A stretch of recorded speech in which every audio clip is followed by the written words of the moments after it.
Assalamualaikum warahmatullahi wabarakatuh. Di video kali ini, kita akan mengulik lebih dalam tentang perjalanan seorang perantau Minang yang mendirikan rumah makan sederhana.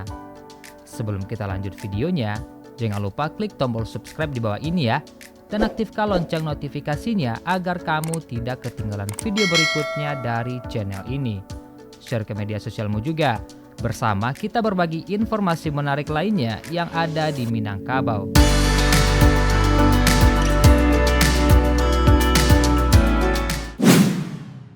Bustaman memulai karirnya dari seorang pencuci piring hingga akhirnya mendirikan rumah makan Padang yang sangat terkenal.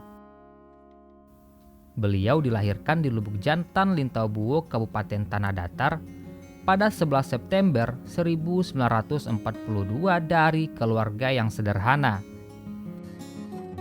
Ayahnya adalah seorang petani dan ibunya meninggal dunia pada saat beliau berumur 6 tahun. Bustaman juga tidak sempat mengenyam pendidikan yang begitu tinggi. Beliau hanya lulusan kelas 2 sekolah rakyat atau sekolah dasar saat ini. Hal itu dikarenakan kurangnya biaya untuk melanjutkan pendidikan. Pada umur 12 tahun, beliau ikut ayahnya menuju Riau, yang awalnya dikira akan melanjutkan sekolah di sana. Namun ternyata ayahnya bekerja sebagai penyadap pohon karet, dan Bustaman akhirnya juga ikut membantu ayahnya. Pada tahun 1955, Bustaman memutuskan untuk pindah ke Jambi dan tinggal bersama pamannya, yang menjadi seorang supir bus. Di sana, Bustaman melakoni banyak pekerjaan, mulai dari pedagang asongan, kenek angkot, hingga pencuci piring. Pada tahun 1970, Bustaman lagi-lagi merantau ke daerah lain. Bersama adik iparnya, kali ini yang menjadi tujuannya adalah Jakarta. Padahal waktu itu beliau baru 2 tahun menikah dan dikaruniai seorang anak. Di sana Bustaman memulai berdagang rokok 24 jam di kawasan Matraman, Jakarta Pusat. Karena terjadi perseteruan antara etnis Minang dan warga setempat, pada tahun 1975, Bustaman dan keluarga akhirnya terpaksa melarikan diri ke Pejompongan. Akibatnya, penghasilan Bustaman pun menurun drastis. Kondisi ini mengharuskan Bustaman untuk berpikir lebih keras mencari uang tambahan. Awalnya beliau ingin berjualan martabak manis bersama temannya, namun temannya tidak kunjung datang pada waktu yang telah ditentukan. Hingga akhirnya Bustaman memutuskan untuk berjualan makanan.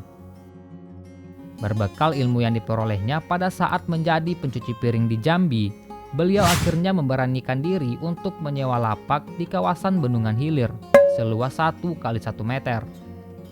Gerobak yang dulunya digunakan berjualan rokok diubah menjadi meja dan diberikan terpal. Jadilah sebuah warung yang diberi nama sederhana.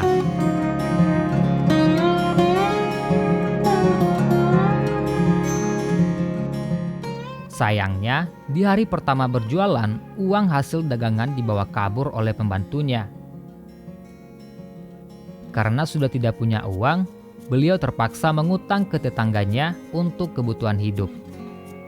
Walaupun demikian, Bustaman tak pernah sedikit pun putus asa.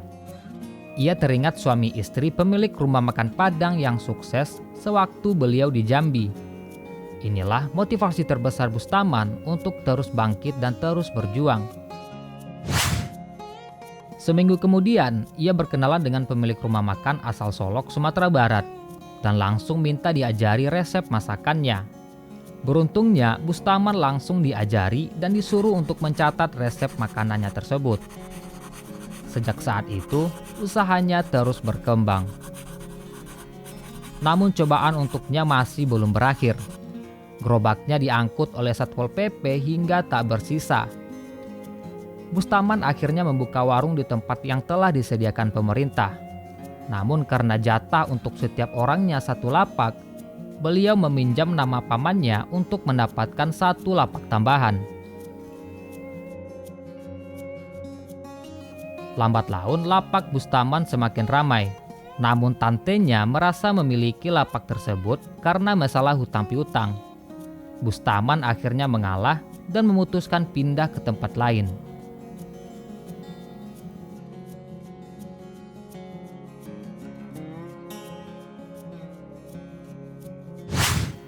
Pada tahun 1977, nama sederhana dipatenkan dan terus berkembang hingga saat ini.